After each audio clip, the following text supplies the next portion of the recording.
Сайн байцгаана уу үзэгчдээ, бүтээлч гэр бүл нэвтрүүлэг эхэлж байна. Өнөөдөр бид Монголын үндэсний номын сангаар зочлоно. Манай өнөөдрийн дугаарт 5 хүүхэдтэй Октябрийн гэр бүл оролцож байна. Үргэлж дуйлан шүүгэн цалгиж байдаг тэднийг номын санд ороод юу мэдэж авч шинэхэн орчинд хамтдаа нэгэн өдрийг хэрхэн өнгөрүүлэх вэ?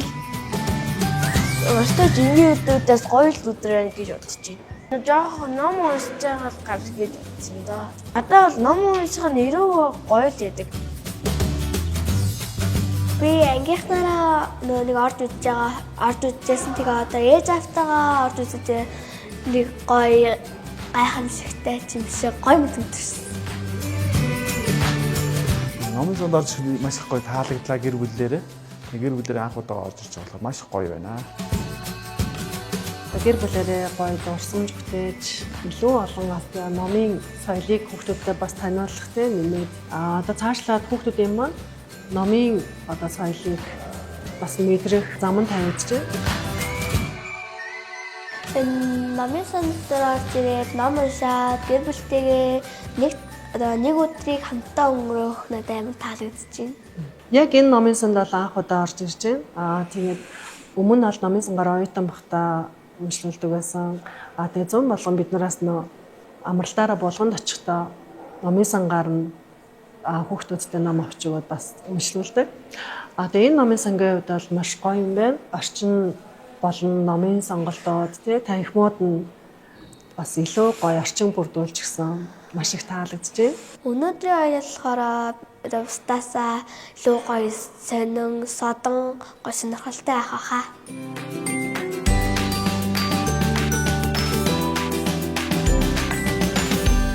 Үндэсний номын сангийн салбар байрны гэр бүлийн уншлагын танхимд одоо гэр бүлээрээ хүрэлцэж ирсэн бүтээлч гэр бүл, уншигч гэр бүл, Октябрийнхаа гэр бүлд баярлалаа гэж. За баярлалаа. Хэлье. За тэгэхээр энэ бол та гэдэгтээ энэ номын сангийнхаа энэ уншлага, та гэдэг энэ уншлага, бүтээлч уншлага явуулж байгаа энэ үед нэгэн зүйлийг асууя гэж бодож байна. Номын сангээд хүн хилэнгүүт хамгийн түрүүнд одоо юу бодогддог вэ? Олон төрлийн одоо жанрын насанд тохирсон олон үндэсний гоё түүх соёлыг харуулсан. За ер нь бол бас хувь хүний хөгжил гээл дотроо олон төрөл байдаг. Олон төрлийн ном байдаг, маш гоё орчин бүрдүүлсэн. Тийм одоо уншихад тохиромжтой орчин бүрдүүлсэн. За орчин гоё орчинтай номтой орчин гэж ойлгож байна тийм. За манай хүүгийн хувьд яг номын санг гэдэг хэлэхээр хамгийн түрүү юу бодогддог вэ? Алдартай зохиолчийн номыг уншил гэж боддог. За ном уншдаг газар гэж боддог байна тийм. Тэгэхээр яг ингээ хүмүүсээс ингээ асуухаар за ингээ номын санчтаас ч гэсэн асуунгууд ном гэж хариулдаг. Ном чимээгөө орчин гэж яриад байдаг. Тэгсэн чинь орчин үед энэний шал өөр болчихжээ. Одоо жишээлх юм бол уншигчдаас асуухад ер нь үйлчлэгээ гэж хариулж байвал энэ яг ард иргэдэнд номын санг ашиглаж сурсан байна гэж үздэг гинэ. Тэгэхээр одоо яг Монгол улс номын сангийн тухай хууль гэсэн юм тусдаа хуультай. Энэ хууль дээр бол номын сангийн тийм 7 төрлийн үйлчлэг үзүүлнэ заасан байгаа. Тэнгүүт энэ 7 төрлийн үйлчлэг дотор юу болж байгаа гэхээр ном зүүн үйлчлэгээ, тэгээ ном олгох үйлчлэгээ, зөөврийн үйлчлэгээ, солилцооны үйлчлэгээ гэх юм уу те. Ингээд заасан байж. Тэгэхээр болж өгвөл тухайн улс орны ард иргэдэнд энэ үйлчлэгнүүдийг ашиглаж сурсан байх хэрэгтэй. Тэгэхээр хүмүүсийн нэг ном гэж хариулдаг гэдэг ойлголт нь өөрөө 20 дугаар зууны ойлголт. 20 дугаар зууны ойлголт. Тэгэхээр өнөөдөр та хэд ингээд ороод ирэхэд нэг гэр бүлийн уншлагын танхим гэдэг ийм танхим та гэдэг угтаад авч штэ. Өмнө та гэдэг баг багт ч юм уу ер нь өмнө тийм ийм орчин ер нь номын сангууд дээр байсан уу? Байгаагүй тийм. Тэгэхээр одоо яг тэр 20 дугаар зууны буюу одоо манай номын сангуудын орчин нөхцөл яаж явж ирсэн бэ гэхээр ихэвчлэн сан хөмөргийн зориулттай ном хадгалах ийм орон зай байж ирсэн. Уншлагын танхим цөөнтөө. Ихэнх орон зай нь бол тэр ном хадгалдаг ийм орон зай байжээ. Одоо орчин үед бол энэ номын сангуудын чиг хандлага өөрчлөгдөж яг ингээд уншигч нартаа, хэрэглэгч нартаа зориулсан ийм орон зайнуудыг бий болгож байгаа. Ийм орон зай бий болгоод ирэхээр хүмүүсийн ойлголт хандлага нь өөр болд юм л да. Номын санг ном гэж харахад болд юм байна. Тийм байна. Жишээлх юм бол хүмүүс энэ бол миний гэр бүлээрээ очдог газар. Одоо бид нэр театрт гэр бүлээрээ очиод юм үздэг, кино театр ч гэдэг юм уу, хөвгөлдөө театр ч гэдэг юм уу те. Хүүхдүүдэд дагуулж очиж юм үздэг шүү дээ. Энийг бид гэр бүлийн орчин гэж үздэг. Гэтэл номын санг бас өнөөдөр хүмүүс тэгж ойлгох ёстой. гэр бүлтэйгээ цаг зав зарцуулдаг. За магадгүй одоо яг танаа гэр бүлийн түвшин дээр. Тэгэнгүүтээ арай тийм ахлагын түвшинд бол хүүхдүүд миний найзтайгаа уулздаг газар гэж энэ номын санг ойлгодог юм байна. Тэгээ магадгүй зарим хүмүүс нь миний чөлөөт цагаа өнгөрөөдөг. Миний шин санаа олдог газар тийм. Аль эсвэл би хайсан сэдвтэйгээ холбоотой мэдээлэл олж авдаг газар. Гэт ер нь өргөн утгаар ойлгодог болсон юм. Тэгэхээр энийг дагаад яг энэ номын сан гэдэг зүйлийг ашиглах соёлын ийм ялгаанууд бас байна. Тэгээ энэ ялгаа одоо удахгүй бол манай дээр байхгүй болох бах. Тэгээ одоо жишээлх юм бол манай үндэсний номын сангийн төв байрыг та бүхэн бол мэднэ шүү дээ. Талбай урталд Иржингаа өшөөдөө барилга байж байгаа тийм. Тэгээ яг хүмүүс асуугаад байгаа. Танай барилга чинь байгаа мó? Танах тэндээ байгаа юу гэж асуугаад байгаа. Тэгэхээр тэнд бол манай номын сан үйл ажиллагаагаа явуулж байгаа. Би яасан гэхээр тэр барилга маань өөрөө 3 сая гаруй ном хэвлээ дотор хадгалдаг. Тэр 3 сая гаруй ном хэвлээс 350 мянган номыг нь энд авчирсан гэсэн үг. 11%. 11%. Тэгэнгүүтээ үлдсэн 90% нь бол тэндээ яг байгаад үйлчлэгээ бол явж байгаа. Тэр 11%-ийг нь энд авчирч санг одоо энэ 12 давхар барилгад байрлуулчаад үлдсэн бүх орон зайгаа гэр бүлийнхэнд зориулж байгаа. Аав ээжүүдэд бүрдүүлээд тэгээд сахин уншлаг хэмжлэнгийн ийм төрлүүдэд төрөлжсөн тагмуудыг нийцээд байгаа байхгүй юу? Тийм. Илүү сонирхолтой байдлаар тийм орчныг бүрдүүлж гэж байна. Энэ орчин байж байгаа учраас явцтай хүмүүсийн номын сангийн талаарх ойлголт нь бол арай өөр төвшөнд очих байхаа гэж одоо бид хүн бодож төлөвлөж байгаа гэсэн. Дуугаа номсгох тусам илүү ихийг анзаарч эхэлдгийг энд л мэдэрдэг. Ном унших соёлд багаасаа суралцах нь хүүхдийн оюуны хөгжил, сууж сурах гээд бүхий л үйл явцад нөлөөлдөг. Гэхдээ номын сан бол зөвхөн ном л уншдаг газар биш ээ. Зарим нь номоор, зарим нь зургаар, зарим нь зүгээр л чимээгүй сууж бодлоо зэгцлэхийн тулд энд ирдэг бол эрдэм шинжилгээ судалгаа хийхийн тулд эрдэмтэн судлаачид номын санг зорьдог. Хүүхдүүд үлгэрийн номын хуудсыг эргүүлэх бүртээ нэг ертөнцөөс нөгөөд шилжинэ. Томчууд харин аль хэдийн туулсан замаа эсвэл хараахан очоогүй ирээдүгээ номоос хайна. Номын сан бол асуултад бэлэн байдаг орон зай. Яагаад гэдэг асуултын хариулт энд хамгийн хэлбэрхэн хариулт нь олддог. Хайж сурах нь мэдхээс илүү чухал гэдгийг хүүхдүүд эндээс ойлгож эхэлдэг. За Тэмүүлэн ямар чиглэлийн номууд их сонирхдаг вэ? Өөрөө яг хүүхнийхэн сонирхол яг аль тийшээ вэ? Шатар юм да. Шатар бас үүтэй адилхан сонирхдаг юм тий. Тэгэхээр яг таарч зориулсан ийм танхим болвол нэгдэж байна. За тэгээд яг уншиж байгаа сэдв ном голж уншдаг агуулга юм уу? Ямар төрлийн номуудыг уншдаг юм? Дэнзал уншдаг. Дэнза буюу нөгөө комик төрлийн номууд уншиж байгаа юм тий. Одоо 3 дугаар ангид сурч. Урлаганд байх. Дэнзагийн хэдэн зурлыг уншсан бэ? Одоо 10 цагаан уртланд уншаад дууссан да.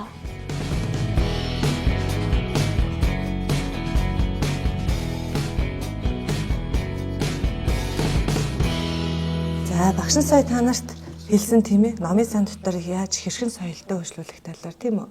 За номын сан дотор чимээ гаргаж болох илүү болохгүй лөө? Болохгүй тийм ээ. Яагаад болохгүй лээ?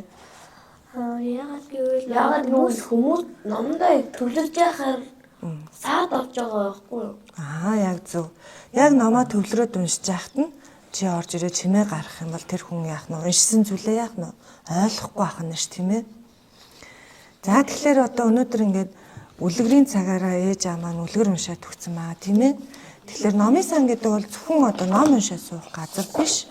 Одоо бол ер нь хүүхдүүд маань багаасаа одоо номын санд ирж багаасаа өөрийгөө хөгжүүлэх, өөрөө өөртөө зарцуулах юм орчин, өөрөө өөртөө зарцуулах юм цагтаа болж байгаа. Тэгэхээр багш та нарт энэ будах юм зургуудыг тараагаад өгье заяа. Тэгэхээр саяныхаа үлгэрийн дагуу энэ зургуудаа хөрхөн энэ дүрсийн будгийн дагуу ингээд хараад будаарай за. За энэ Минийх айлыг болгосон ба. За чи Минийх чи бартаг авах юм. за Чадахгүй юм аа. За тэгвэл энийг авах. Энэ амар. Би энийг бодлоо. Энэ гоё. За тэгвэл байгаа штэ. За тэг. Манийг болчихсон. Харин тэр баатар өгчөөр юм хамаас өгч. Энийг тэгвэл хайлаа энийг бодох. Энэ барыг бод. Миний ч ямар ч хэлтэй лээ.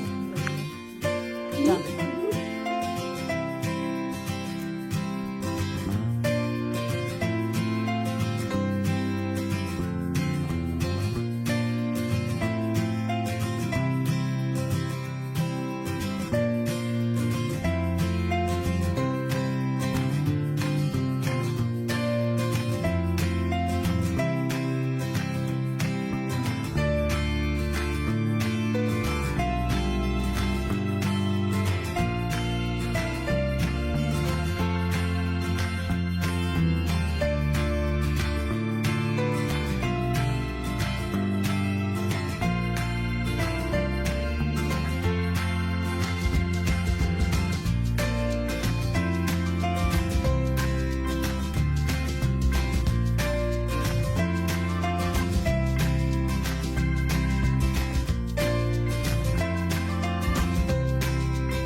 Одоо солонгоос санаасан. Солонгоос нь өөрийнхөө мөрөөдлийн лаг зогсож байгаа. Солонгоо миний охин юу зурсан юм? Гой зурсан уу? Миний охин хэдэн хүүхэд зурсан бэ? Нэр хүүхэд зурсан юм. Арын охин нь юу тэмэрсэн бэ? Моожгаа. Ямар өнгөтэй энэ моожгаа? Саад өнгөтэй. Зөв. За уулан зураг харуулах юм уу? Одоо би хамгийн сонирхолтой нь Хайрын Потрын ном байсан. Тэгэхээр хамгийн сонирхолтой нь Хайрын Потрын ном байсан. Юу вэ? Би Хайрын Поттерт айгуу дуртай. Манай гэж хичээсэн. Намайг байгаахан манай танаа 3 тоороо үлгэрэж үжсэн, миний үлгэрэж үжсэн. Нөө динзаврста гараа гэж сэтгэлслэм ярьж үжсэн. Би бас нэг ном уншаар тэмдэглэл хөтэлдэг. Би хамгийн сүүлд болохоор энэ тэрэм хүрэх зам гээд энийг тэмдэглэсэн байгаа. Гэтэ би жоохон мартчихжээ.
Монгол улсын үндэсний номын санд бол одоо энэ гэр бүлийн уншлагын танхим, тэр нь бас хүүхдийн уншлагын танхим гэдэг зүйл бас шин юм бас биш.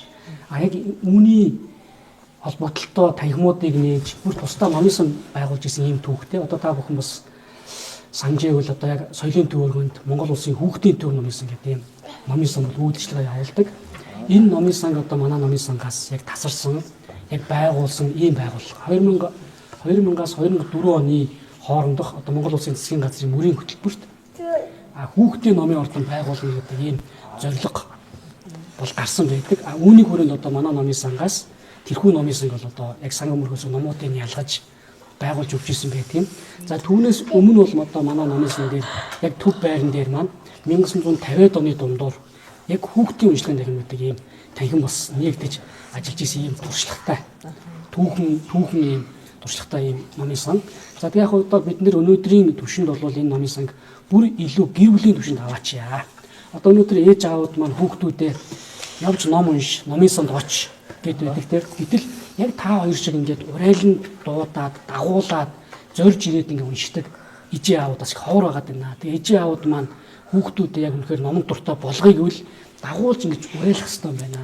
Тэгээ хүүхдийг яг номон дуртай болгох дадлал нь яг та хоёрын шиг байхгүй юу?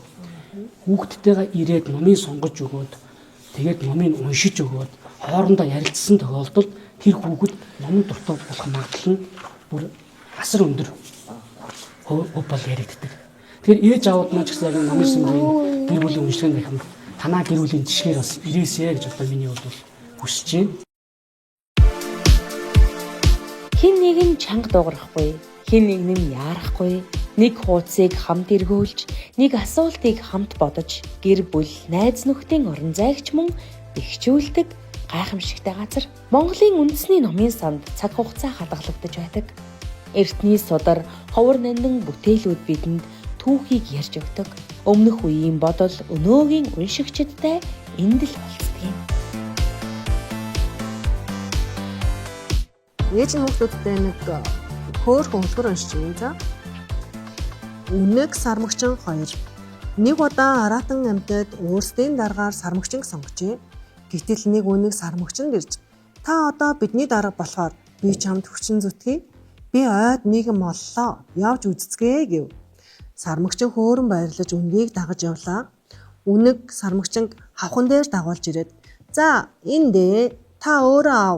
Би урдаж авч зүрхлэхгүй юм" гэв.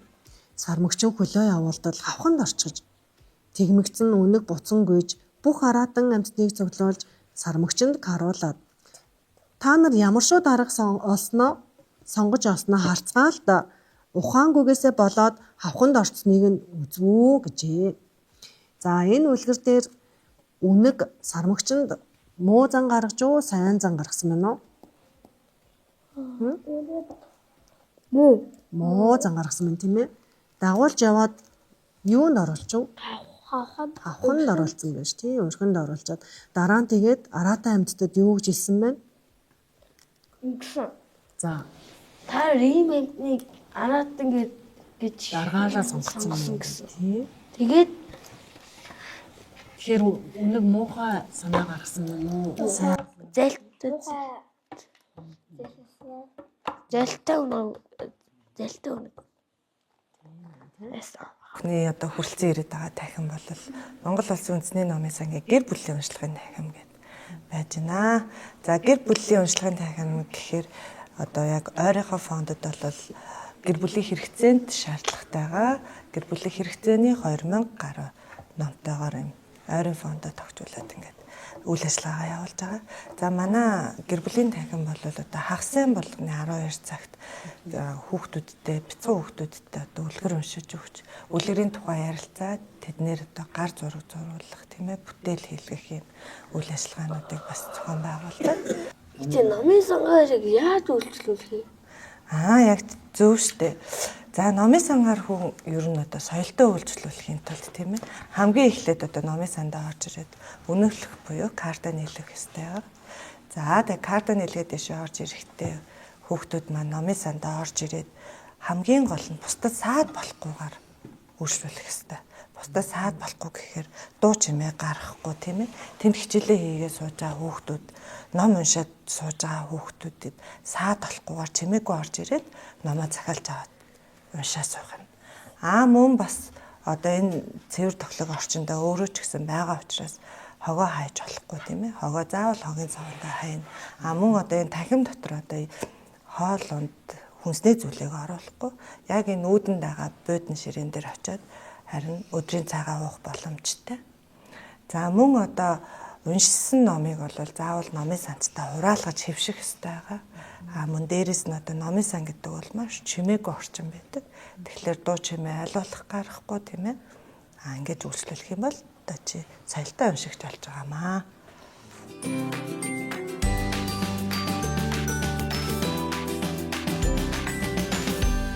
За өнөөдөр маш гоё өдөр байна. Гэр бүлээрээ гоё нэвтрүүлэлт оролцоод өнөөдөр их нэртэй сюрприз өрөх гэж байна.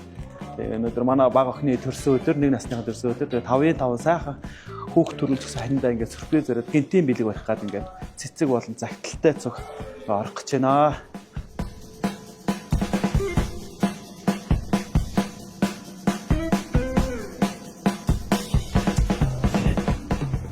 Ханиндаа маш хайртай шигэд. За одоо хаа. За маань. За ханиндаа маш хайртай шүү. Ингээд гоё 5-5 хүүхд төрүүлж гэсэн ханиага үнэхээр их ус уурлуулж гомдоожсэн бол уучлаарай гэдэг энэ гоё өдөр ханиндаа ингээд цэцгийн баглаа бас нэг загтал байгаа шүү. За миний анд уушаарай. За тэгээ хүүхдүүдэд бас нэг цэцэг өгнө. За маань. За маань. За маань миний охин. За. За маань. Зэтэй бэлтцээ. За. Тэг загтлаа нь уншаарай минь.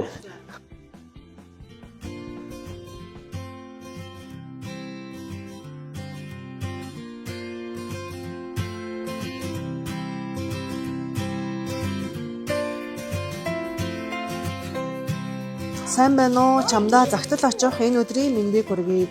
Юуны өмнө хамгийн түрүүнд маш их хайртай шүү гэдгийг хэлхийг хүсэж байна. Одоогоос 10 жилийн өмнө чи бид хоёр танилцж байжээ. Анх хараад ямар хөөрхөн охин бэ? Чамаагаан бодож догдолж байсан да.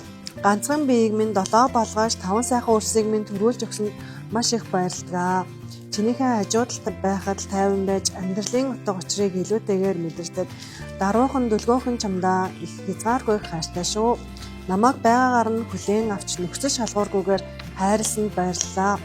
Орой бүр ажилласаа ирэхэд хоолыг минь халуун байлгах гэж тэгж их хичээдгийг чинь 5 хүүхдийнхээ хажуугаар миний бас ээж юм шиг л намайг хайрладаг тэр их ариг чинь үргэлж нандиндаг юм шүү гэсэн.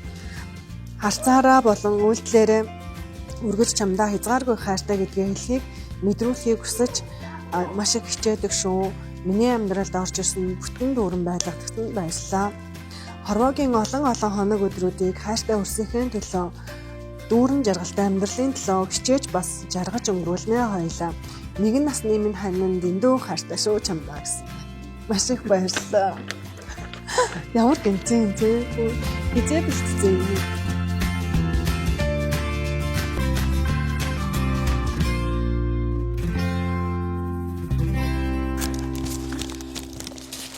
Хафройсаа. Өстой хөөсөн баярлалаа. Бүгд маш их баярлалаа. Бас энэ өдрийг маш гоё гэрэлтүүлж гоё мартагтааргүй дурсамжлтайсэн Стар телевизийн хамт олон болон хандаа маш их баярлалаа.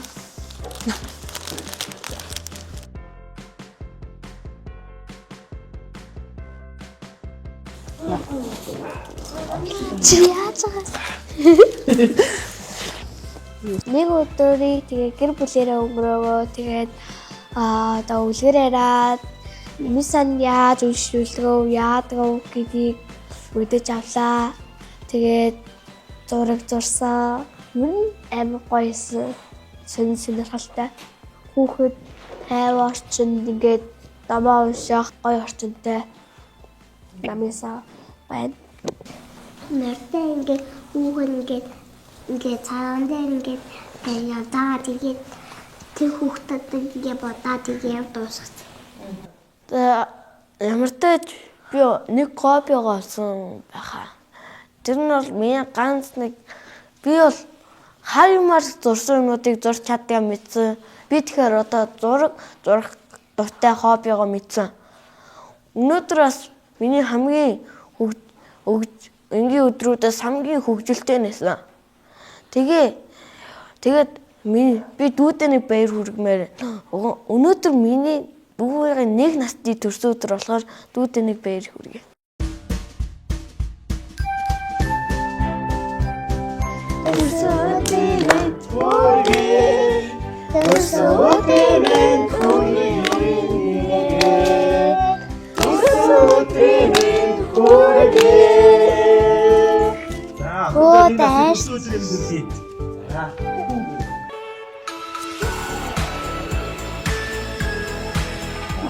баяргая.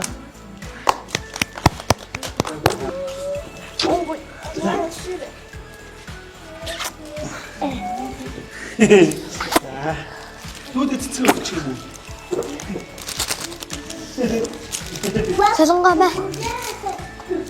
Манай гэр бүлийн хувьд өнөөдөр гоё амьдрал минь ингээд тод дурсамж болж үлдчихэ. Хүүхдүүдтэйгээ хамт гэр бүлийн номын сангийн одоо танхимаар үйлчлүүлж маш хөөрхөн зураг зурж өөрсдийнхээ санаа бодлоор төсөөллөөр зураг зурж гэр бүлээрээ халуун дулаан урамсгал бүрдүүлж бас ханаасаа маш гоё сюрприз авсан мартагдчихгүй өдөр болж өнгөрч байна. Миний өссөн муу ялгаагүй бас гоё үндсийн номын сангтай гоё танилцлаа. Гоё гэр бүлийн ийм гоё танхим байдаг юм байна. Тэгээ ер нь цаашдаа бас үйлчлүүлэхийг бас гэр бүлээр бас хүсэж байна. Ерөнхийдөө тэгээ айгүй гоё юм байна. Хагас өдрөн төр үлгэр ярих цаг гэдэг. За тэрийг сонссон маш хүүхдүүдтэй бас авчир сонсуулж ямаар юм байна. За ээж хүний хувьд энэ аяллаас хүүхдүүдтэй гэр бүлээрээ бас ийм гоё ном уншиж тэгээ амралтын өдрийг маш гоё хөгжилтэй, зугаатай өнгөрүүлэх боломжтой байдгийг бас ойлгууллаа гэж бодож байна. Миний хүүхдүүд ч гэсэн том болоод хүүхдүүдтэйгээ номын сангаар хамтдаа үйлчлүүлж номын соёлыг бас өөрсөндөө хөвшүүлээсэ гэсэн үднээс өнөөдрийг бас ингэж маш гоё үр дүнтэй өнгөрүүлсэндээ баяртай байна. Өмнө нь бол загтал авч байгаагүй. Өнөөдрийн загтал бол бүр маш гоё сэтгэл төрлөө. Ердөө төсөөлж аваагүй болохоор бүр гинтийн тэгээд маш их гоё сэтгэл үлдээж бас чадлаа. Хамтдаа суралцах гэж ер нь цаашдаа ер нь хамт бие биенийг ойлгож яг нэг хүн нэг ойлгохын төлөө явахыг л хэлдэг юм болов гэж л бодож байна юм. За манай гэр бүлийн хувьд бас хүүхдүүдээ багаас нь эхлээд хаана л гоё хөөрхөн тоглоомын төв нэгдсэн байна. Бас хүүхдүүдтэйгээ хамт орчинд орчих нөхцөлийг бүрдүүлсэн газруудаар бол бас маш их багаас нь эхлээд очдог байсан. Тэгээд өнөөдрийн одоо энэ ирсэн номын санд бол бас цаашдаа ч гэсэн эцэг эхчүүд маань хүүхдүүдтэйгээ амралтын өдрөөр ч юм уу те аль болох хүүхдүүдтэйгээ хамтдаа ирж бас цагийг өнгөрүүлээрээ бас маш гоё орчинтай хүүхдүүдийнхээ оюунд бас том хөрөнгө оруулалт хийсэн орчин бас байдгийм байна. Тэгээд үйлчлүүлээрээ гэж ээж аавдаас уриалж байна. Тэгээд бас эцэг эхчүүдээс хүүхдүүдтэйгээ энд ирж гоё үлгэр уншиж өгөх те тэр боломжуудыг гоё илүү гаргаж ирэх юм бол аливаа гоё бүр илүү гоё дулаан уур амьсгал гэр бүлд үүсэх юм болов дэлгүүрт ороод нэг зүгээр хүнтэй нэг сайн байна уугаа мэдлэлцдэг гарахтаа баяртайгаа хэлцдэг тийм хүмүүс л байгаасаа гэж боддог. Ер нь хүнийг одоо нэг гаднаас нь хараад дүгнэх биш ямар ч хүнтэй гоё тэгш харилцдаг тийм хүмүүс байгаасаа гэж хүүхдүүдтэй хэлдэг. Хүүхдүүдээ мэдээж бас хүн болгоны сайн сайхан эрдэм мэдлэгтэй боловсралтай соёлтой хүн болоосоо гэж хүсдэг байх. Миний хувьд гэх юм бол яг өөрөө бас илүү аз жаргалтай байвал одоо өөрийнх нь хүсэл зорилгоор ч юм уу өөрт нь аз жаргалтаас нөхцөн зүйлээ хийдэг. Өөрийгөө хайрладаг, хүнийг хайрладаг, хүнлэг хүн болоосаа гэж хүсдэг. Гайхамшигт номын их өргөөгөөр аялсан бидний аялал энд хүрээд өндөрлөж байна. Эрхэм үзэгч та бүхэн бүтээлч гэр бүлийн адилаар хайртай гэр бүлдээ цаг заваан зарцуулж хүүхдийнхээ ирээдүйд илүү олон сайхан дурсамжийг бий болгон аялаарай. Нэвтрүүлэгтээ хамт байсан үзэгч та бүхэндээ баярлалаа. Дараагийн дугаараар уулзлаа. Баяртай үзэгчтэй.